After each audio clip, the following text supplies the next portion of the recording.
Hi everyone and welcome back.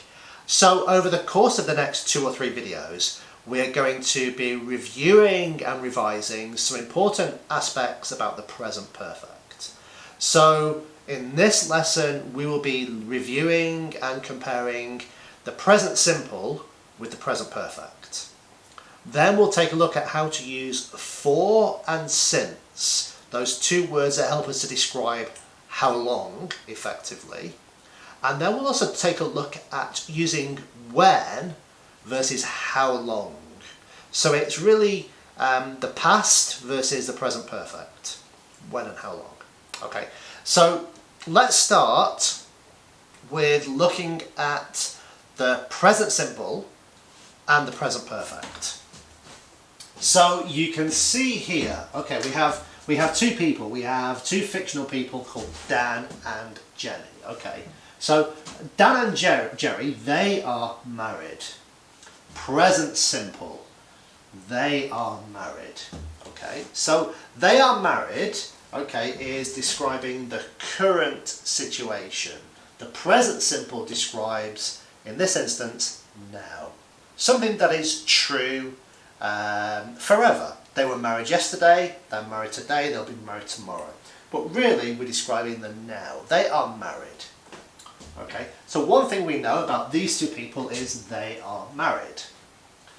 But with the present perfect, we are more interested in the time period. Okay, so they have been married for 10 years or since 2010. So this is the present perfect. So the present perfect, as you can see on this timeline, is really more interested in the duration. Okay, the duration that is the duration of time since that action that happened sometime in the past.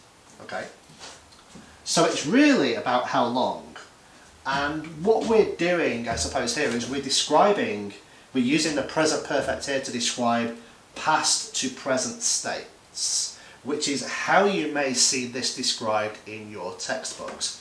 Past to present states. Yeah. This diagram here, I think, is a good way to visualize what we mean, because we have the present simple.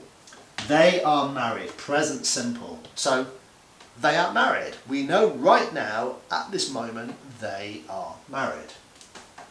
But the present perfect, they have been married, and we use for or since, which we will look at in another lesson shortly, okay, is describing the duration from when this event happened in the past to the present time.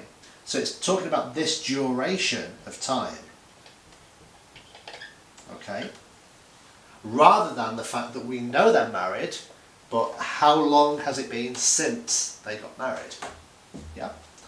So another example here for you is, do you know each other? Yeah, imagine you meet two people, you ask them, do you know each other? Well, they're together, so the answer is probably yes. Present simple. Yes, they know each other. Yeah, but how long have you known each other? Okay, is asking those people to describe the duration of time that they have perhaps been friends. Yeah, so past to present states.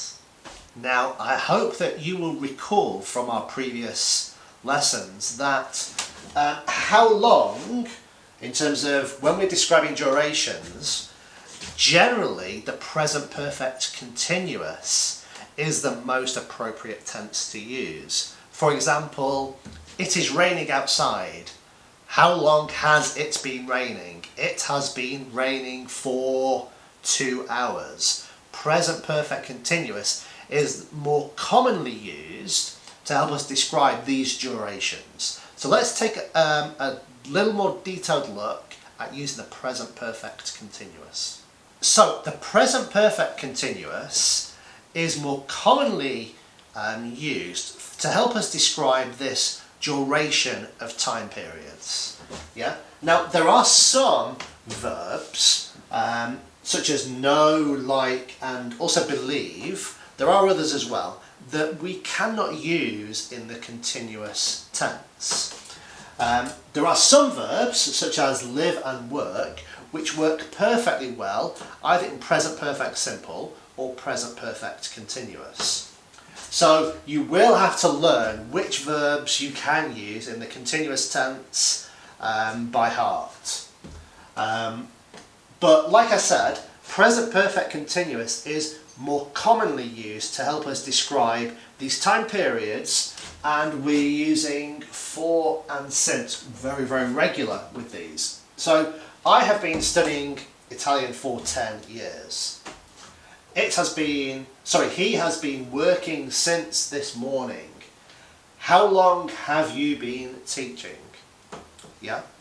So for those time periods, yeah, it's more common that you will be using present perfect continuous.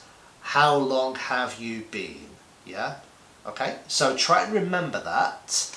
Now, in our next lesson, what we're going to do next is take a good detailed look at how we use for and since.